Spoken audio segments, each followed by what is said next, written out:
Chapter 9. A Flicker of Hope. Seeds of Peace.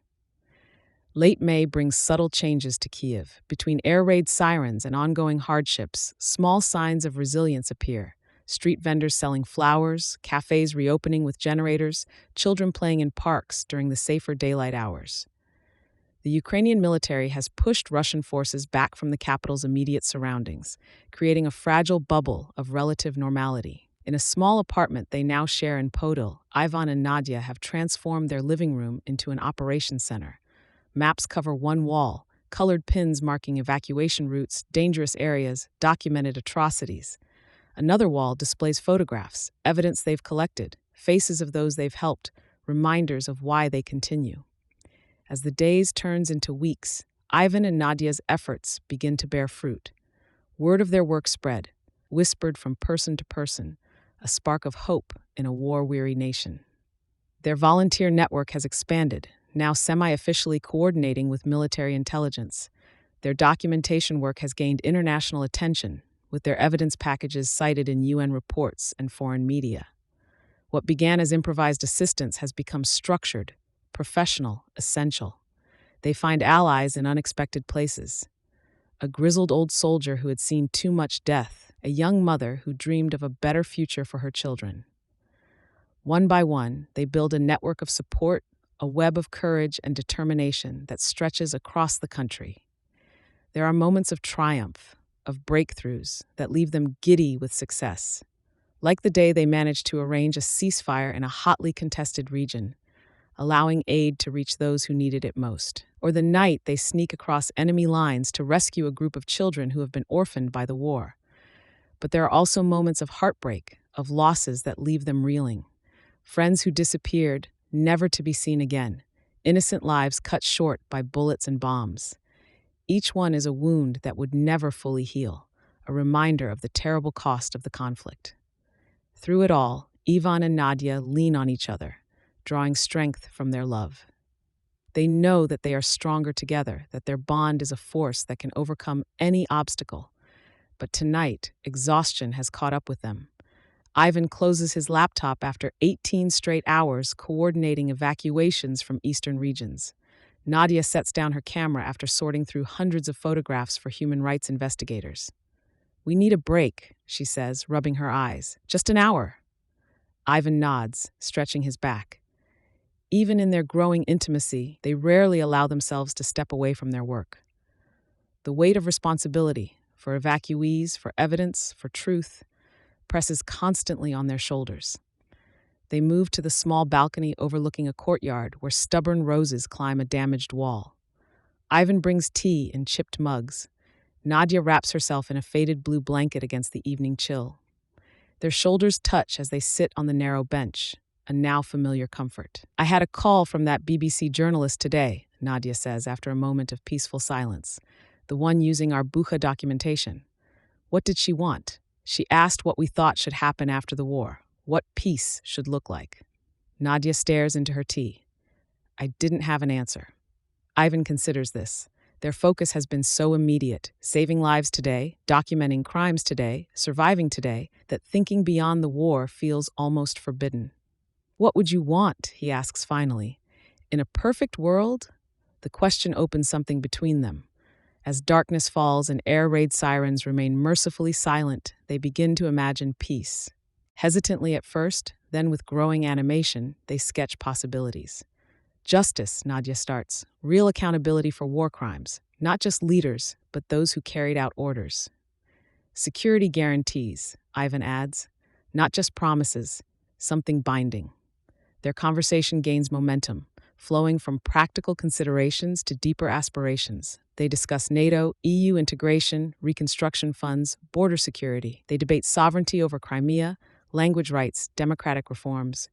"It can't just be about returning to February 23rd, Nadya argues passionately. "We need to address the underlying issues: corruption, oligarchs, the judiciary." Ivan nods, energized by thinking beyond survival for the first time in months. A Marshall Plan for Ukraine, but with oversight so the money actually reaches people. As midnight approaches, Ivan brings paper and pens to the balcony. They begin drafting concrete ideas, not just wishes, but implementable plans. Their professional backgrounds prove unexpectedly useful. Even systems thinking from his programming work, Nadya's cross-cultural awareness from her international connections. We should talk to Oleksandr, even suggests, referring to a constitutional law professor they helped evacuate from Kharkiv, and that economic advisor from Mariupol, and the former OSCE monitors in our network. Nadya adds, they understand security arrangements. What begins as a conversation becomes a mission. Over the following days, between their continuing evacuation and documentation work, they reach out to experts in their network: academics, lawyers, former diplomats, military analysts. Each brings perspectives, refinements, challenges to their evolving peace framework. They convene informal roundtables in safe houses and bomb shelters. They collect proposals, synthesize ideas, build consensus around core principles. Their shared vision takes shape, a peace not of surrender or compromise, but of justice, security, and renewal. Late one night, as they refine their document in their apartment, air raid sirens begin their mournful wail. With practiced efficiency, they gather their emergency bags and essential electronics. Bring the peace draft, Nadya says, securing her camera bag over her shoulder. In the shelter beneath their building, they continue working by emergency lighting. Around them, neighbors have become accustomed to their intensity, making space for their improvised workspace. A retired history teacher offers historical context for their proposals. A young tech worker suggests digital solutions for transparency in reconstruction funds. This is becoming something bigger than we intended, Ivan murmurs to Nadya as they observe the growing circle of contributors. She nods, tucking a strand of hair behind her ear, a gesture he has come to love for its unconscious grace. Maybe that's exactly what we need. Not top-down peace, but built from people who've lived this war. Their relationship deepens alongside their piecework. The shared purpose creates a unique intimacy. They finish each other's sentences, anticipate each other's needs, move in synchronized patterns without discussion. What began in crisis has matured into something profound. A partnership in every sense. My grandmother would say we are dvi polovinki odnoho jabluka, two halves of the same apple, Nadya tells him one evening as they work side by side. The casual reference to a future together, to family, to permanence beyond war, makes Ivan's heart swell. In June, their peace framework gains unexpected attention. A Ukrainian diplomat visiting humanitarian operations reviews their draft and arranges a meeting with government advisors. Suddenly, their grassroots proposal is being discussed in official circles. The night before their meeting in a secure government facility, anxiety keeps them both awake. They stand together by their apartment window, watching distant flashes of air defense systems intercepting drones. "Do you think anyone will actually listen?" Ivan asks, voicing the doubt that has shadowed their work.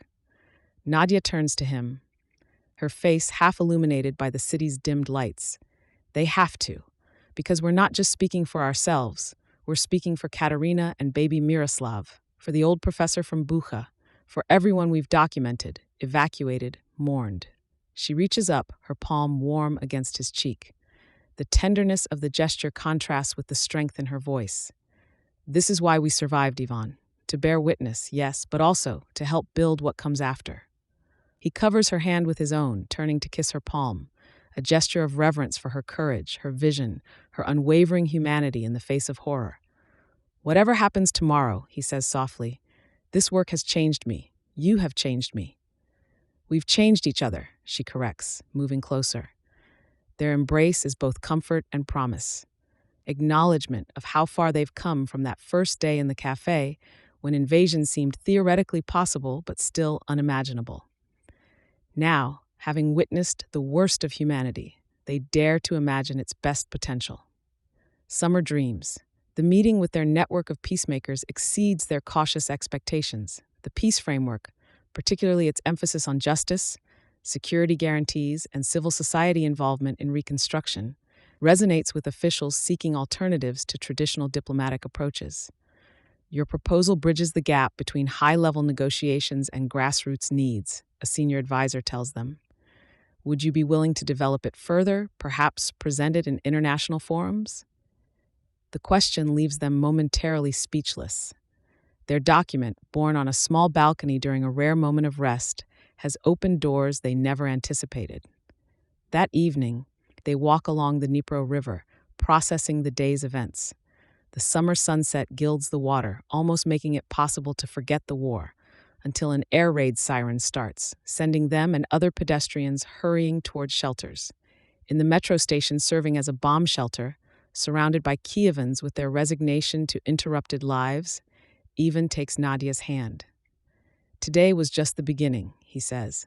If we're really going to do this, advocate internationally, speak to diplomats, we need to be prepared for pushback, for compromise, for failure. Nadya's eyes hold the same determination he first saw when they organized evacuations from Irpin. We've been documenting war crimes for months. I'm not afraid of diplomatic fights. The all clear sounds 40 minutes later. As they emerge into the evening air, Ivan stops suddenly on the metro steps, turning to Nadya. I love you, he says simply. Not in whispers during stolen moments of intimacy, not in the implied language of shared danger and purpose, but plainly, publicly, with the certainty of something tested and proven. Nadya's smile blooms slowly, transforming her tired face. I know, she answers, then rising on tiptoes to kiss him briefly. I love you too. Now let's go home and plan how to save our country. The weeks that follow bring new dimensions to their work. Their peace proposal gains traction in civil society circles. They're invited to virtual meetings with European think tanks, with diaspora organizations, with international legal experts. Each conversation refines their thinking, strengthens their arguments, expands their network. Their relationship, too, continues to deepen. In rare moments between air raids and meetings, they share dreams of after. A concept that once seemed forbidden is now a source of strength. They speak of traveling together to reconstruct Nadya's abandoned travel blog, of Ivan teaching coding to children, of visiting peaceful places they've only seen in photographs. Nadya's eyes sparkle as she describes her longing to visit Japan. She dreams of strolling through the tranquil gardens of Kyoto, of marveling at the cherry blossoms in spring. She imagines herself in an elegant kimono, learning the ancient arts of tea ceremony and calligraphy. I want to soak in the hot springs, she sighs wistfully, and taste every kind of sushi until I can't eat another bite. Ivan smiles, picturing Nadya in the neon glow of Tokyo's streets, her face lit up with wonder and joy. He squeezes her hand, promising silently that someday he'll make that dream a reality. For Ivan, it's the vast expanses of South America that call to him. He longs to trek through the lush Amazon rainforest, to stand in awe before the ancient ruins of Machu Picchu. He dreams of learning to surf on the beaches of Brazil, of dancing the tango in the streets of Buenos Aires. Imagine the stories we could tell, he muses, his eyes distant with longing. The people we could meet, the adventures we could have. Nadya leans her head on his shoulder, her heart full with the thought of sharing those adventures with him. She pictures them on a beach in Rio, sipping caipirinhas as the sun sets over the ocean. She imagines them wandering the colorful Atacama Desert, hand in hand, without a care in the world. These dreams, once so distant, now feel tantalizingly close. They are a reminder of what they're fighting for, not just survival, but the chance to truly live, to explore and marvel at the beauty of the world. In these moments of shared longing, Ivan and Nadya draw strength from each other. They know that the road ahead is long, that there will be more hardships to endure, but they also know that their love, their bond, is unbreakable. And so they hold fast to their dreams, to the vision of a future filled with wonder and adventure. They picture themselves in far-off lands, free from the shadows of war, discovering new joys and new aspects of each other. These dreams are more than just an escape. They are a promise, a vow to each other and to themselves, a pledge that they will survive, that they will triumph, and that they will live the life they've always imagined. Hand in hand, heart to heart, they face the uncertain future, secure in the knowledge that their love can conquer anything, and that someday, when the war is just a painful memory, they will set out together to make their wildest dreams come true.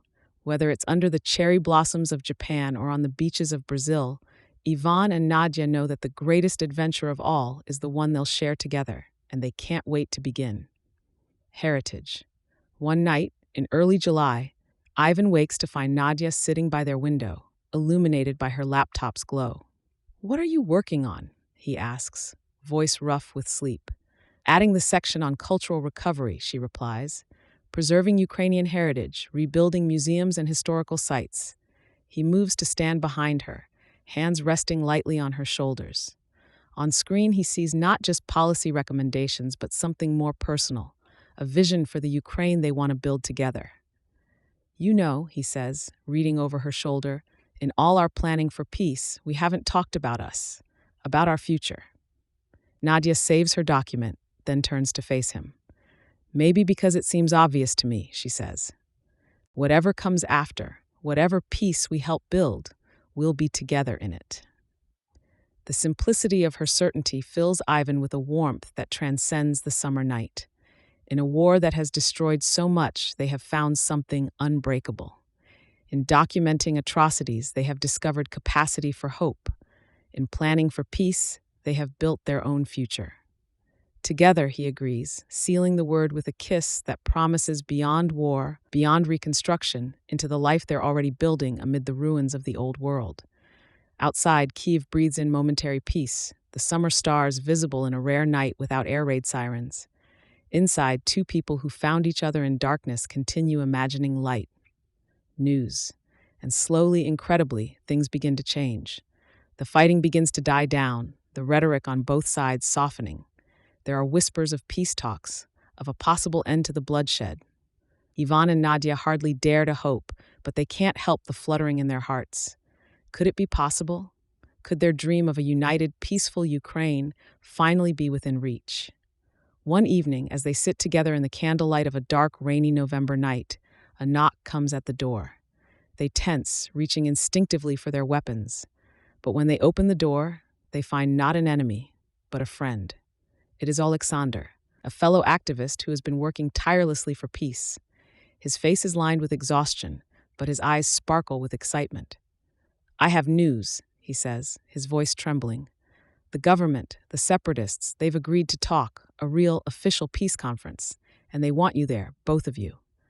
For a moment, Ivan and Nadya can only stare at him, their eyes wide with shock and disbelief, their hearts pounding. Then, as the reality sinks in, they fall into each other's arms, tears of joy streaming down their faces. A peace conference, after all this time, all this bloodshed? It seems too good to be true. "Where?" Ivan asks, his voice hoarse. "The Mariinsky Palace," Oleksandr replies, a smile spreading across his face. "In 2 weeks." Nadya feels her heart leap in her chest. This is it. The moment they have been fighting for, the chance to bring an end to this terrible war. She turns to Ivan, her eyes shining with unshed tears. "We did it," she whispers. "We really did it." Ivan pulls her close, his own eyes glistening. "Yes, moya Lyubov, my love," he murmurs. "We're going to do it. This is just the beginning." It is indeed happening. After all the pain and sacrifice, all the long nights and endless battles, peace is finally, truly within their grasp. In the days that follow, they throw themselves into preparations for the conference, honing their arguments, gathering their allies. They know that this is their chance, their one shot at shaping the future of their nation. And when the day finally comes, when they walk hand in hand into the negotiating room, they are ready. Ready to fight for their vision of a Ukraine free from hatred and division. Ready to build a future where their love and the love of all those who have sacrificed can finally blossom in the light of a new dawn. The road ahead will not be easy. There will be setbacks and compromises, hard choices and painful truths. But Ivan and Nadya know that they can face anything as long as they have each other. Their love has brought them this far. It has sustained them through the darkest of times, guided them towards the light. And now, as they stand on the brink of a new chapter, they know that it will be their love that will lead them home. Home to a Ukraine reborn, a nation healed and whole once more. Home to a future where their children and their children's children can live and love and dream without fear. Hand in hand, heart to heart, they step forward into that future, ready to meet it together. For they are Ivan and Nadya, two souls joined by a love that can reshape the world. And together, they will build the peace, one brave act, one courageous choice at a time.